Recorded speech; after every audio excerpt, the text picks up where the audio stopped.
Today we honor all of the brave American and Indian military service members who work together to safeguard our freedom.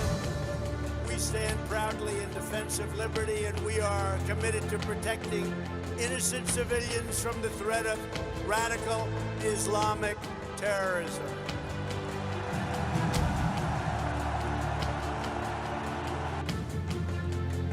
If a conventional war starts between the two countries,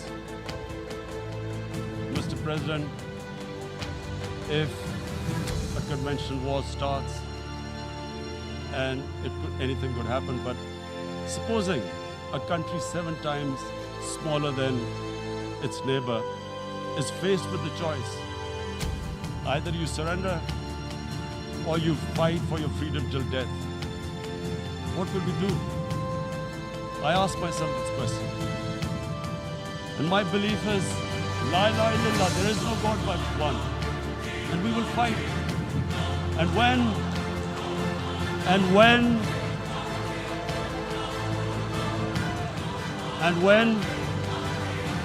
when a nuclear armed country fights to the end, it will have consequences far beyond the borders. It will have consequences for the world, which is why I repeat I'm here. One of the problems to which the international community fails to devote enough attention is the Kashmiri conflict, awaiting a solution for 72 years. The stability and prosperity of South Asia cannot be separated from the Kashmiri issue.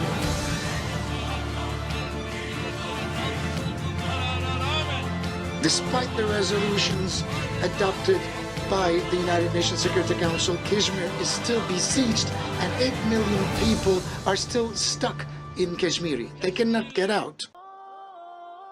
حدثتنا أم حرام أنها سمعت النبي صلى الله عليه وسلم يقول: أول جيش من أمتي يغزون البحر قد أوجبوا. قالت أم حرام: قلت يا رسول الله أنا فيهم؟ قال: أنت فيهم. وجعلنا من بين أيديهم سدا ومن خلفهم سدا فأغشيناهم فهم لا يبصرون وسواء عليهم أأنذرتهم أم لم تنذرهم لا يؤمنون. Qasim says, I saw this dream on July 7th, 2017. In this dream, I was underground of a big building.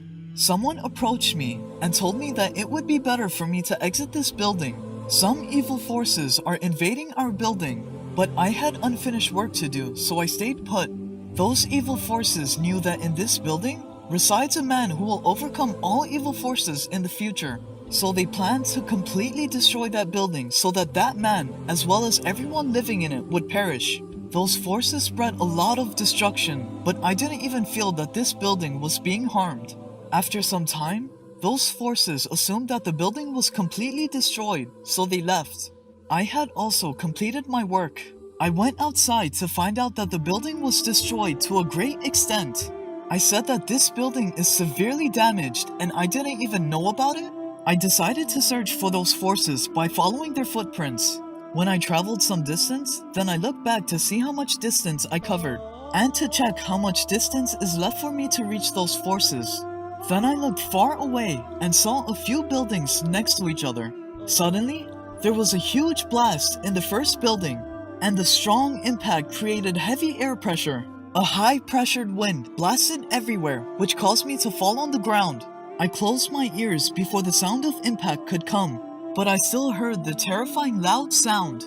I said that what kind of a bomb is this that it made such an impact even though I am so far away?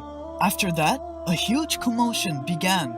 Suddenly, there was a second blast in the next building and the impact was even greater than before. I said that may Allah have mercy. Who is causing these terrifying blasts with huge impact? A lot of people died and there were sounds of screaming everywhere. The people who survived were running around everywhere. Upon seeing those people, I recognized them from my dreams. These are those people who asked me for help in a dream. Then I sent them to a safe place with a boat.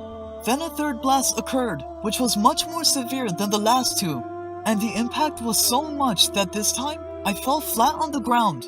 and my ears were screeching, and I couldn't hear anything for a while. I hardly recovered, and when I came to my senses, I looked around. I saw dead bodies everywhere. The impact was so much that the wind carried those dead bodies all over the place. There was blood everywhere. Chaos was spread in all directions, and the survivors were running around as if the day of judgment has come. I said that, Qasim, I can't help them in this state, so it's better to get out of here before something big happens. Then, I ran away from there, and at some place, a man attacked me with a dagger, and he was very professional. I said that he is definitely from those evil forces. I sustained some small injuries, but I overcame him by the mercy of Allah. I went to a safe, high place to see how much destruction had happened. I said that who did this, and how can we fight them? When I looked, then I saw destruction spread beyond my imagination, and it kept on spreading. I said that this destruction can only be repaired by the special mercy and help of Allah. And the dream ended there.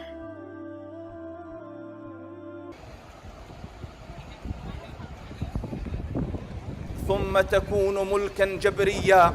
Then will come a tyrannical rule, an oppressive rule, and it will last amidst you so long as Allah Rabbul Izzah wishes it to last. ثم يرفعها الله إذا شاء أن يرفعها. Then Allah Rabbul Izzah will lift up this age when He Azza wa Jal wishes to remove that age. Then what will come after this age of tyranny and oppression? Listen, O Muslims, and glad tidings to you. ثم تكون خلافة على منهاج النبوة. Then will come the age of the rightly guided Khalif, who will lead in accordance to the teachings of the Prophet sallallahu alaihi wasallam.